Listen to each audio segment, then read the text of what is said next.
देखो next question है बेटा, 9th क्वेश्चन आपका। क्वेश्चन कह रहा है if the angle of elevation of a cloud from a point h metre above a lake is alpha and the angle of depression of its reflection in the lake is beta, then prove that the height of cloud is h into tan beta plus tan alpha upon tan beta minus tan alpha। हमें proof करना है। Question हमसे कह रहा है कि कोई एक लेक है, ठीक है, ग्राउंड पर कोई एक लेक है, तालाब जैसा कुछ। यहाँ पर कोई पर्सन खड़ा है, इसके ऊपर एक बादल है, ध्यान देना। मान लेते हैं ये हमारा पूरा लेक, ठीक है, ये रहा हमारा एक बादल, ठीक, क्लाउड। अब क्वेश्चन क्या कह रहा है हमारा, क्वेश्चन कह रहा है कि इस लेक से h मीटर की ऊंचाई पर, यानी ये जो पर्सन देख रहा है इसकी हाइट कितनी हो गई है, h मीटर हो गई है, ठीक है। ये यहां से इस लेक को, इस बादल को देख रहा है। जब ये इस बादल को देख रहा है तो यहाँ पर इसका एंगल ऑफ एलिवेशन बन रहा है बेटा अल्फा डिग्री का, ठीक है।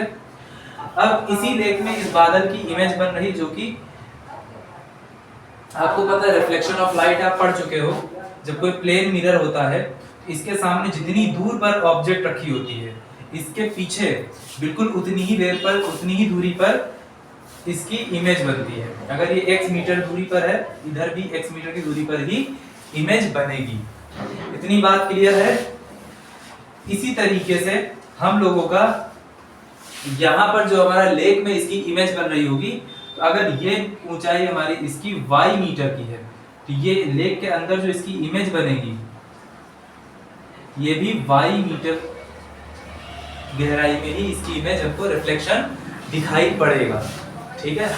यानी अगर लेक के ऊपर बादल की ऊंचाई y मीटर है, तो लेक के अंदर जो हमें इमेज दिखाई पड़ेगी बादल की, वो भी y मीटर की गहराई पर ही दिखाई पड़ेगी। इतनी बात क्लियर है।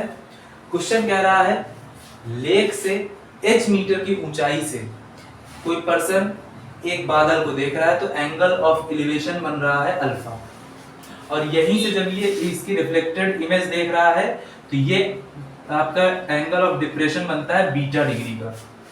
तो इस केस में हमें प्रूव करना है कि जो क्लाउड की हाइट है ग्राउंड से, या कह दो लेक की सरफेस से जो क्लाउड की हाइट है, वो कितनी है आपकी h into tan beta plus tan alpha upon tan beta minus tan alpha, ठीक है। हमें ये प्रूव करना है।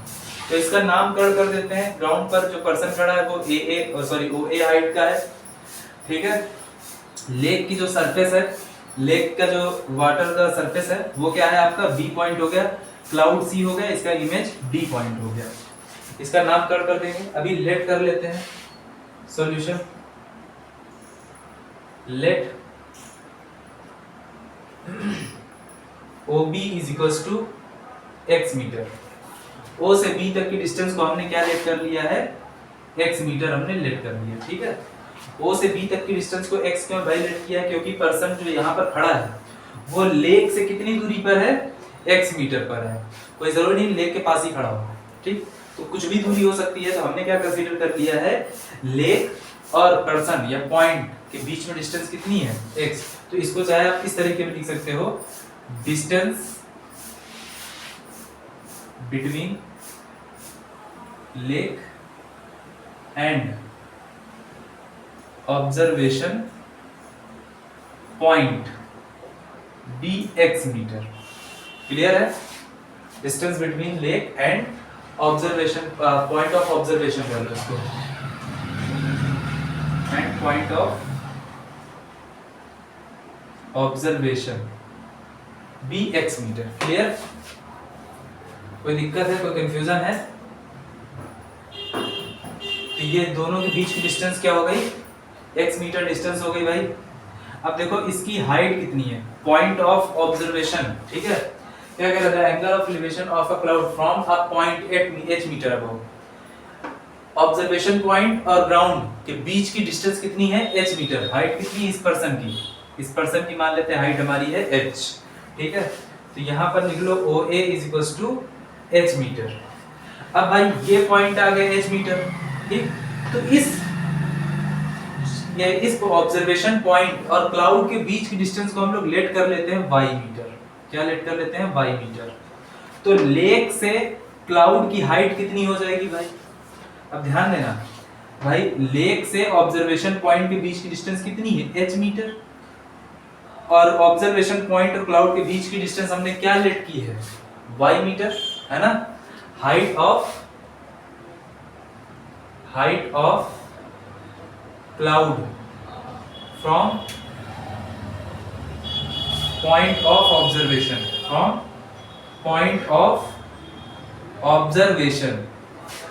क्या है आपकी भाई?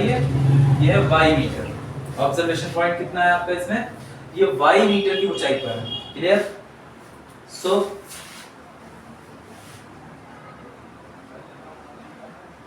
Height of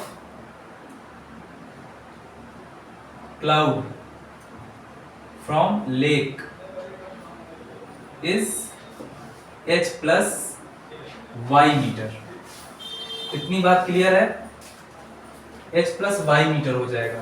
clear? ये डिस्टेंस कितनी हो गई? h plus y. ध्यान देना, जब ये डिस्टेंस h प्लस वाई हो गई है तो इसकी जो रिफ्लेक्टेड इमेज बनेगी लेक के अंदर, उसकी लेक की सरफेस से गहराई कितनी होगी? डेप्थ कितनी होगी? तो ये डिस्टेंस कितनी आ जाएगी? यहां से लेकर के b से लेकर d तक, ये भी आ जाएगा h प्लस वाई। इतनी बात क्लियर है? तो ध्यान देना, क्लाउड की लेक से ऊंचाई को हमने क्या कंसीडर किया है बेटा? तो यहाँ पर ध्यान देना, इसको हम लोग कंसीडर करेंगे BC is h plus y metre. ठीक है? कोई डाउट? B से C तक की डिस्टेंस कितनी है? y metre. क्लियर? और यहाँ से आपका OA आपको पता चल गया h मीटर है। और इसी तरीके से हमारे पास BD कितना है भाई यहाँ पर? तो BD है हमारे पास h plus y metre.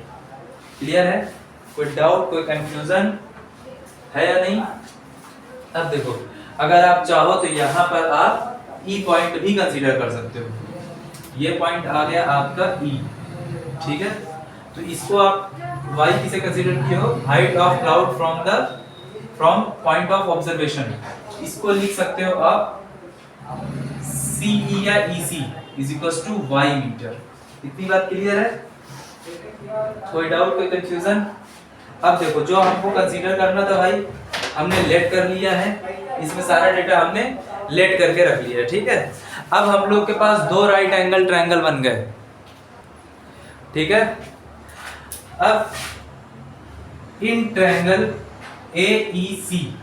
AEC को ध्यान से देखो, AEC यहां से हम लोग tan अल्फा की वैल्यू निकालेंगे। tan alpha is equals to क्या आ जाएगा आपके पास? EC upon AE। अच्छा, OA का OB कंसीडर कर लो, या फिर आप यहां से AC कंसीडर कर लो, AE कंसीडर कर लो। ये दोनों ही x मीटर आएंगे। ठीक है? क्योंकि जो OB है वही आपका AE है। इतनी बात क्लियर है? तो ये डिस्टेंस क्या आ जाएगी? tan alpha is equals to y upon x। ये हो गई इक्वेशन नंबर 1। अच्छा, यहां से हम लोग क्या करेंगे? यहां से हम लोग x की वैल्यू निकालेंगे। क्या आ जाएगा? y upon tan y। Clear? Sorry, tan alpha, y upon tan alpha. ये आ गई x की वैल्यू। क्लियर है? अभी देखो, नेक्स्ट वाले ट्रायंगल में देखते हैं। राइट एंगल ट्रायंगल यहां से बन जाएगा भाई AED। Clear? Similarly in triangle AED में हमारा tan बीटा निकलेगा। tan बीटा, ठीक है? tan बीटा क्या आ जाएगा? tan बीटा ध्यान से देखो बेटा, ये आपका ट्रायंगल है, ये बन रहा बीटा, आपको पता है, और ये रहा राइट एंगल। आपको पता है जिस एंगल की बात करेंगे, इस एंगल के सामने जो होता साइड वो होती परपेंडिकुलर, इस एंगल के एडजेसेंट साइड को हम लोग बोलते हैं बेस, और राइट एंगल के सामने वाली साइड को बोलते हैं हाइपोटेनस। ठीक है? tan थीटा होता है परपेंडिकुलर अपॉन बेस, तो tan बीटा क्या हो जाएगा हमारे पास? ED upon AE। क्या आ जाएगा हमारे पास? ED upon AE। इतनी बात क्लियर है? अब देखो यहाँ पर tan beta is equals to ED क्या है? ED तो हमको पता नहीं इसमें, लेकिन ध्यान से देखो, ED को लिख सकते हैं EB plus BD upon X। ठीक है? EB कितना है? तो EB को ध्यान से देखो, ये है H और BD कितना है हमारे पास, H प्लस y। तो ये क्या आ जाएगा आपके पास, tan beta is equals to H plus y upon x। तो यहां से x की वैल्यू आप पुट कर दोगे, कितना आ जाएगा, तो x into tan beta is equals to 2h plus y। Clear है, इतनी बात क्लियर। अब आगे ध्यान देते हैं। आई होप आपको ये बात समझ में आ रही होगी भाई, x को इधर ले आए, ठीक है। अब इक्वेशन 1 से tan की वैल्यू इक्वेशन 2 में पुट करेंगे, ये हो गई इक्वेशन नंबर 2। x की वैल्यू इक्वेशन 2 में पुट करेंगे, ठीक है। नाउ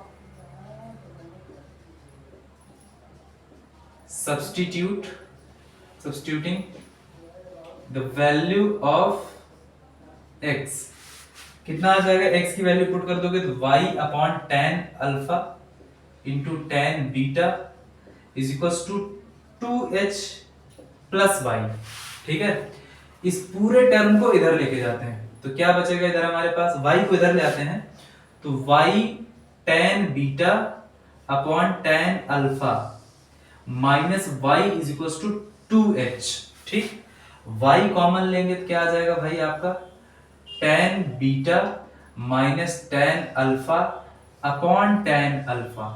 अब देखो यहां पर हो सकता समझ ना आए तो हमने एलसीएम लेने के लिए यहां पर tan अल्फा एलसीएम लिया है, तो tan अल्फा इससे मल्टीप्लाई होगा तो tan alpha whole upon tan alpha आ जाएगा और y को हमने कॉमन ले लिया, ठीक है।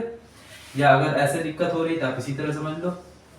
देखो y को अगर आप कॉमन लोगे तो यहां से तो बचेगा भाई tan beta upon tan alpha minus 1 is equals to 2h आएगा, ठीक है। तो हम लोगों ने क्या किया, यहाँ एलसीएम ले लिया अंदर। जब ब्रैकेट के अंदर एलसीएम लोगे तो क्या आ जाएगा आपके पास, यहाँ पर माइनस का tan beta sorry tan alpha आ जाएगा, है ना। tan beta minus tan alpha upon tan alpha आ जाएगा, क्लियर है। तो y की वैल्यू यहाँ से क्या आ जाएगी आपकी, y की वैल्यू आ जाएगी 2h into tan alpha, 2h into tan alpha upon tan beta minus tan alpha. y की भी वैल्यू यहां से आ गई, क्लियर। अब हमको क्या चाहिए, हमें चाहिए हाइट ऑफ क्लाउड, ये प्रूफ करना है। हाइट ऑफ क्लाउड देखोगे क्या है, h प्लस y, ठीक है। तो भाई y की वैल्यू आ गई। अब देखो यहां पर क्या, हाइट ऑफ क्लाउड क्या है, since height of cloud is equal to h plus y, h plus y है हाइट ऑफ क्लाउड। अब y की ये वैल्यू पुट कर देंगे इसमें तो क्या आ जाएगा, h plus 2h tan alpha upon tan beta minus tan alpha, ठीक है। एलसीएम ले लेंगे बेटा, क्या आ जाएगा आपका यहाँ पर, जैसे ही एलसीएम लेंगे तो इधर आएगा h into tan beta minus tan alpha plus, इस फिगर को नोट कर बना लेना, थोड़ा सा मैं छोटा लिख रहा हूँ यहाँ पर, ध्यान देना स्पेस कम पड़ रहा है, h into tan beta minus tan alpha plus 2h tan alpha upon tan beta minus tan alpha. यहां पर हम लोगों ने क्या किया बेटा, tan beta minus tan alpha का एलसीएम लिया है, एलसीएम लेके तो h के साथ आके मल्टीप्लाई होगा। अब इस ब्रैकेट को ओपन कर देंगे बेटा, क्या आ जाएगा हमारे पास, h tan beta minus h tan alpha plus 2h tan alpha upon tan beta minus tan alpha. बेटा देखो यहाँ पर tan alpha sorry h tan alpha और 2h tan अल्फा ये दोनों सेम लाइक टर्म्स है बट अपोजिट साइन के हैं, तो प्लस माइनस सब्ट्रैक्ट हो जाएगा, क्या आ जाएगा, h tan beta plus h tan alpha upon tan beta minus tan alpha. h common ले लेंगे बेटा, क्या आ जाएगा आपका, tan beta plus tan alpha upon tan beta minus tan alpha, ठीक है। हेंस प्रूव्ड, यही हमको प्रूव करना था, ठीक है, यही हमें प्रूव करना था, ये प्रूव हो गया। देखो ये क्या है इधर, हाइट ऑफ क्लाउड, तो हाइट ऑफ क्लाउड हमें यही प्रूव करना था और हमने प्रूव कर लिया, ठीक है। तो इस तरीके से इसको सॉल्व करना है, इसको आप नोट डाउन कर लीजिएगा, ठीक है। जहां ना समझ में आए तो बताना वहां पर, ठीक है, मैसेज कर देना उस पॉइंट पे।